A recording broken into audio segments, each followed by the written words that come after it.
welcome to the new talk show, Bragging About Your Brain, with your host, Brianna. Today, we're going to learn a little bit more about each of our brains, and then at the end, our viewers will have time to call in with questions. Who's ready to get started?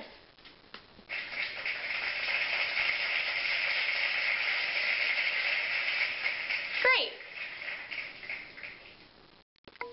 First, let's talk about what's going on inside of all of our heads. This is the brain.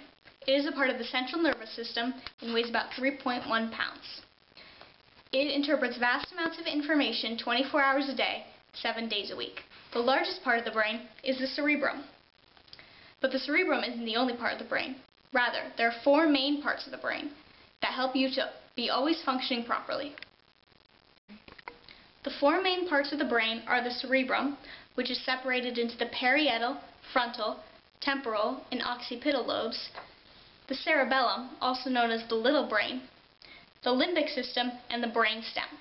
The cerebellum is in control of physical motions, the limbic system is in control of emotions, and the brain stem is in control of basic life functions. Each of the cerebrum's lobes is in charge of a different function. The parietal lobe controls senses and responses to stimuli and language. The temporal lobe is in charge of vision, hearing, and speech.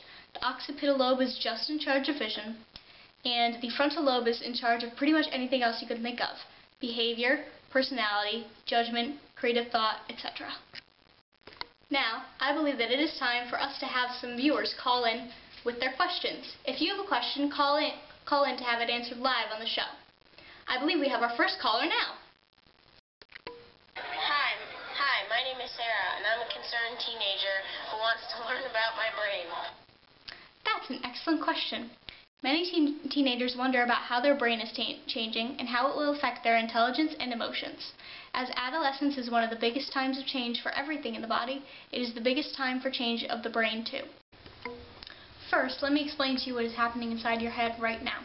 During early adolescence, a key part of the cerebrum starts to multiply. This is called gray matter, and it makes up the cortex, or folded layer, we see here. This area is where thought and memory are based. Now in your life, this gray matter is rapidly decreasing, which may cause some errors in judgment on your part, but it is all necessary and normal. Due to so much change, you may also experience an inability to fall asleep. Now, let's talk about what's going to happen to your head as you grow older. For one thing, your control, both physically and mentally, is going to completely mature, so you won't act out of impulse as much anymore. Your reproductive and stress hormones will also be out of their fertile stage, also making it easier for you to control your emotions.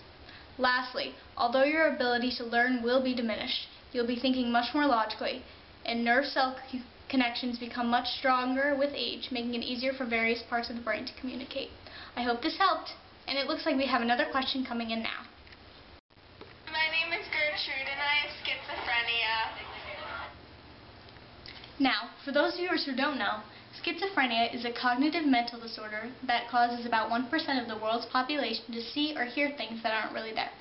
Many people with this disorder wonder where it originates from, and Dr. Jong Yoon from the University of California performed a study on it. Yoon believes that the disease starts in the prefrontal cortex, a part of the cerebrum, and the basal ganglia, a part of the limbic system. The prefrontal cortex is in charge of categorizing and strategizing, and the basal ganglia is in charge of transmitting signals to various parts of the brain through nerve connections. His study was done on 19 healthy controls and 18 schizophrenic patients to see how the two areas worked together in a simple test of memory. What he discovered was not only was the connection between the two way out of sync in the schizophrenic patients, but there was a significant decrease in the activity in the prefrontal cortex. I hope that was the information you were looking for, and look, we have time for one more question. Hi, my name is Bertha, and I have Alzheimer's. I would like to learn more about how this condition started. Alzheimer's is a form of dementia that affects a person's ability to remember information. It generally starts in people ages 65 and older, but in rare cases it can happen earlier. It is presumed that this condition starts in the lateral entorhinal cortex, or the LEC, and then moves to the hippocampus. The LEC is found in the temporal lobe and is responsible for transmitting sensory information to the hippocampus, as the two are directly connected. The hippocampus, found in the limbic system, is in charge of memory, specifically turning short-term memories into long-term ones. If this area were to be harmed, a person would have trouble remembering things.